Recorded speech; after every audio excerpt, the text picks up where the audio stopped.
Assalamualaikum warahmatullahi wabarakatuh. Jumpa lagi bersama saya di Paradigma 45, sahabat Paradigma 45. Semoga kita semua senantiasa diberikan kesehatan oleh Allah Subhanahu wa taala.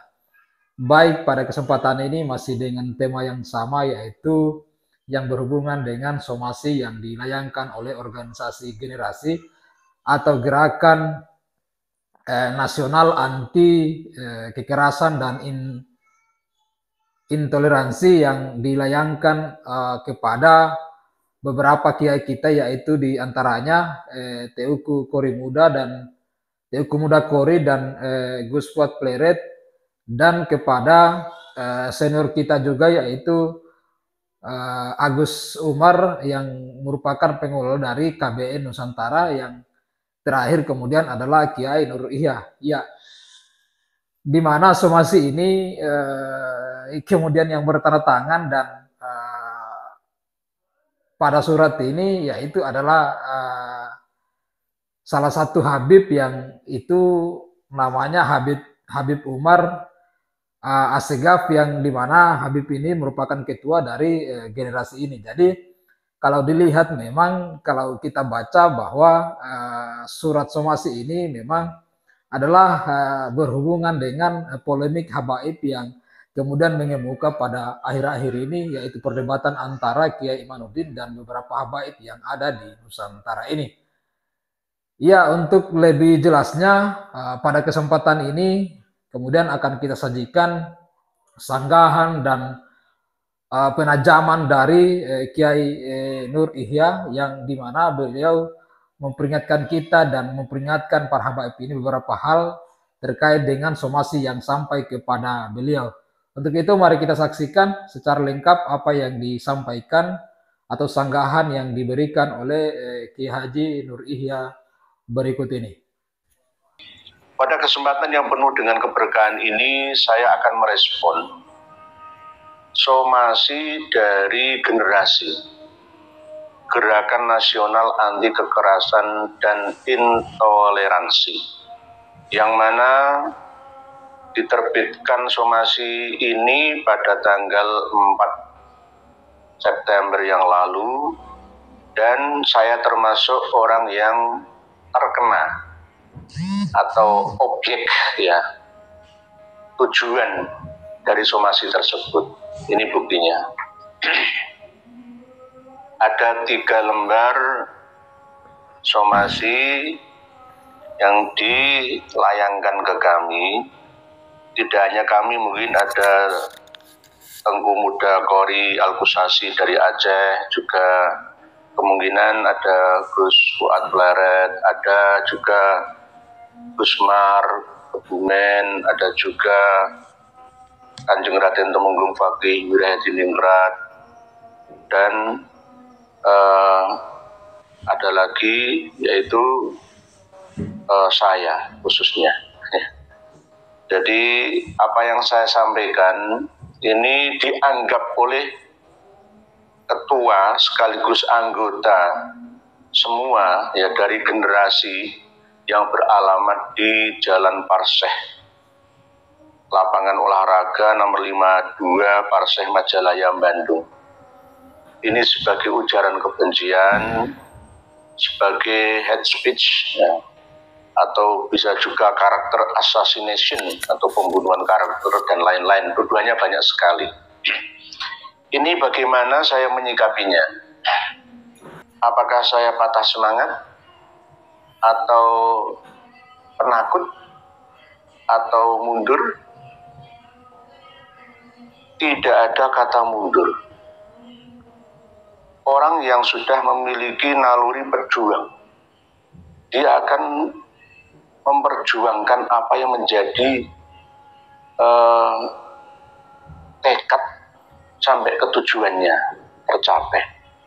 Tujuan saya apa? Untuk mencerdaskan umat, anak bangsa ini, tanpa ada tendensi apapun, tanpa ada niatan kami untuk nanti dicoblos menjadi anggota legislatif misalkan, atau calon bupati atau gubernur apa, tidak.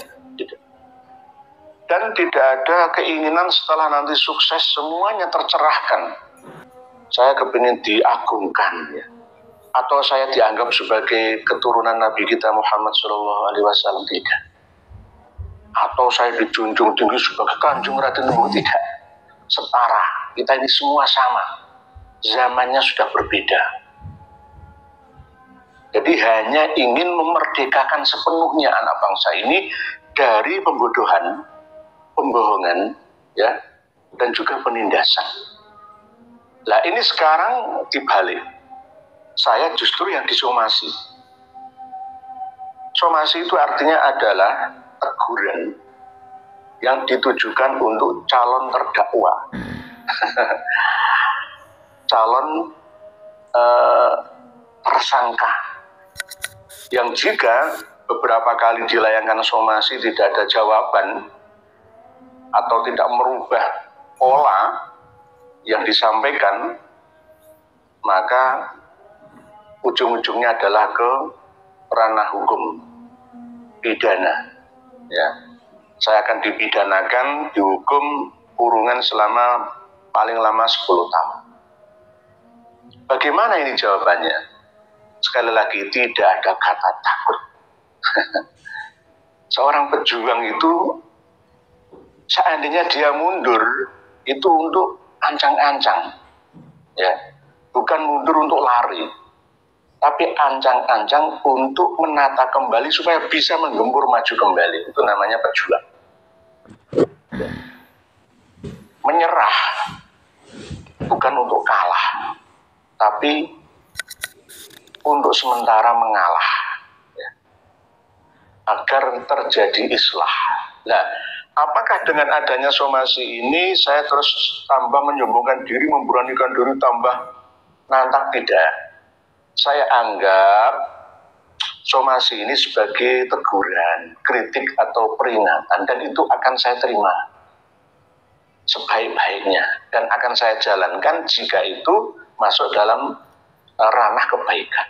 Namun jangan sampai dengan adanya kami ini agak melunak terus dianggap tertundukkan, jangan, nggak bisa. Seharusnya yang mengirim somasi itu malah justru kami, bukan dari Mbak Alawi.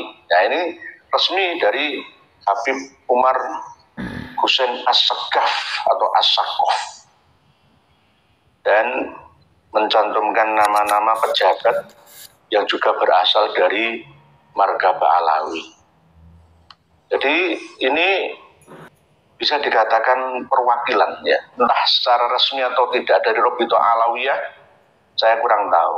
Tetapi intinya ini adalah kumpulan dari orang yang mengatasnamakan dirinya sebagai kaum Ba'alawi, Al-Hadrami atau Yaman.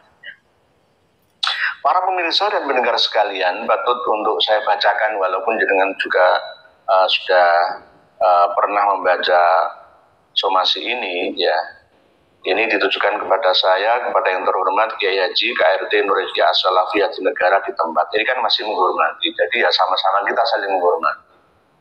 Saya tidak sombong. Channel ini terbuka, menerima kritik dari siapa saja, asalkan niatnya untuk kebaikan, membangun bersama. Ya. Surat somasi penghentian provokasi SARA. Jadi saya ini dianggap sebagai provokator yang selalu mengungkit suku antar ras dan agama untuk membenturkan mereka, padahal sebaliknya. Nah ini nanti akan saya jelaskan duduk perkaranya dari kata per kata supaya jelas adanya. Jangan justru malah yang ngirim somasi ini kurang paham dengan kata-katanya sendiri. Bandung, Senin 4 September 2023. Bismillahirrahmanirrahim. Dengan hormat, mencermati dan mengikuti perkembangan polemik nasab Ba'alawi yang dilatar belakangi oleh tulisan Kiai Haji Madhuddin Utsman Al-Bantani yang penuh syubhat dengan judul buku. Nah ini mengatakan syubhat. Syubhat itu bainal haq wal batil, antara salah dan benar. Ya, bainal halal wal haram, itu namanya syubhat. Samar-samar, tidak jelas benar atau salahnya, itu namanya syubhat. Jadi ini kaum Ba'alawi, para habib-habib itu masih mengatakan bahwa tulisan Kiai Haji Madhuddin Utsman itu penuh dengan syubhat. Dengan judul buku Menakar Kesahihan Nasab Habib di Indonesia, cetakan pertama bulan Oktober 2022 penerbit Maktabah Nahdlatul Ulum, ya, pesantrennya Kiai Haji Maduddin Usman. Dalam buku itu dikatakan diskursus Nasabah Alawi telah sampailah pada titik terang, yaitu bahwa Nasabah Alawi terputus selama 550 tahun. Kalau menurut saya nggak 550 tahun, 650 tahun. Lebih lama lagi, ya, selang 1 abad. Alasannya apa? Yang saya jadikan pegangan adalah kitab nasab resmi karangan dari eksternal Ba'alawi. Kalau Habib atau Syekh Ali bin Abu Bakar As-Sakron dalam Al-Furqah Al-Musyikoh, ya, fi dzikri libasil khirqah al-aniqah, itu adalah internal Ba'alawi sendiri, dan beliau bukan nasabah atau pakar nasab. Saya mundur 100 tahun berikutnya, yaitu As-Sayyid Muhammad As-Samarqandi Al-Madani, ya, 650 tahun. Sampai nama Ubaidillah disebutkan oleh Habib Ali As-Sakron yang wafat tahun 895 Hijriah sebagai anak Ahmad bin Isa, yaitu dalam kitabnya Al-Furqat Al-Musyikoh kemudian disebut Al-Furqah, seperti yang dikatakan sendiri oleh Kiai Haji Maduddin dalam seminar tanggal 27 Agustus 2023 di UIN, Universitas Islam Negeri Syarif Hidayatullah, ya, bahwa beliau lebih suka membuat kesimpulan di awal dalam menulis sebuah buku. Tentu ini adalah sikap yang tidak terpuji. Nah, ini dikritik oleh Ba'alawi, termasuk Habib Umar Husain As-Segaf. Jadi apa yang dilakukan oleh Kiai Haji Maduddin Usman itu dianggap sebagai sifat yang tidak terpuji bagi seorang peneliti dan jauh dari kaidah ilmiah. Ya, jadi selalu menyudutkan, menyalahkan, mengatakan bahwa apa yang dilakukan oleh Kiai Haji Maduddin Usman itu adalah sebuah kekeliruan atau kesalahan, ya, jauh dari kaidah keilmuan. Semakin hari semakin mengkhawatirkan, dan kelompok pendukung Kiai Haji Maduddin Usman semakin masif membangun narasi intoleransi. Jadi kayak saya ini dianggap sebagai orang yang mungkin pendukung paksaan atau enggak. Saya hanya mendukung kebenaran. Saya tidak mendukung personal yang tidak berada di dalam jalan atau garis kebenaran. Kalau Kiai Haji Maduddin Usman benar sesuai dengan kitab-kitab yang saya miliki, kitab nasab dan sejarah nasab, maka saya wajib mendukungnya dan wajib menyampaikannya, dukungan saya itu kepada khalayak umum, supaya mereka juga turut mendukung, ya. Dalam arti bukan ngompori, enggak, setelah tahu bahwa yang benar itu benar. Allahumma arinal haqqo haqqon ya warzuqna tiba'ah. Kita yang selalu mohon kepada Allah agar mengikuti kebenaran. Wa arinal batila batilan warzuqna ijtinabah, dan kebatilan itu kita juga harus memohon kepada Allah untuk dihindarkan dari kita.